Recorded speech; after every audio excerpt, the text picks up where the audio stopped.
don't normally wade into the politics of wine, but with the recent government suggestion of giving the commercial wineries of Nova Scotia the same subsidy as our farm wineries, it begs for a little clarification.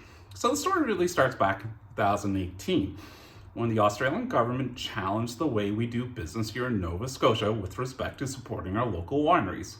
What they're specifically challenging was the preferred markups given to the wineries by the NSLC. So after 6 years of conversations, and I'm sure some heated debates, it was decided that ultimately Nova Scotia did have to change the way it did business with its local wineries. And the way they did so was to remove the preferred markup policies, and now the provincial government provides a subsidy to our local wineries. That's all good news. But now's the challenge. So now recently it's been suggested that a commercial winery, such as Devonian Coast or Andrew Peller, would receive the same subsidy as a local winery, such as Benjamin Bridge, Life and Wolfle, Domaine de Grand Pre. So why does that matter? Well, to produce this bottle of wine, Devonian Coast imports juice or finished wine from somewhere around the world and basically bottles it in Nova Scotia. It's now a product of Canada.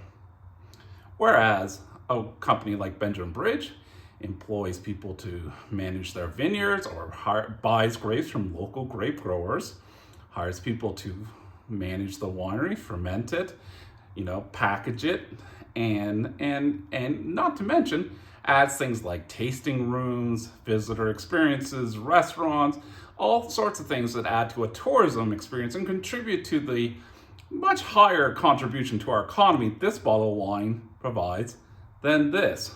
So, should we not give a subsidy to Devonian? No, I think of course we should give a subsidy to local, companies that support our economy through job growth. And certainly Devonian Coast and Andrew Peller support people living in Nova Scotia. But they don't to the same extent that a local farm winery does. So, should we give a subsidy to Devonian Coast or Andrew Peller? Yeah, sure.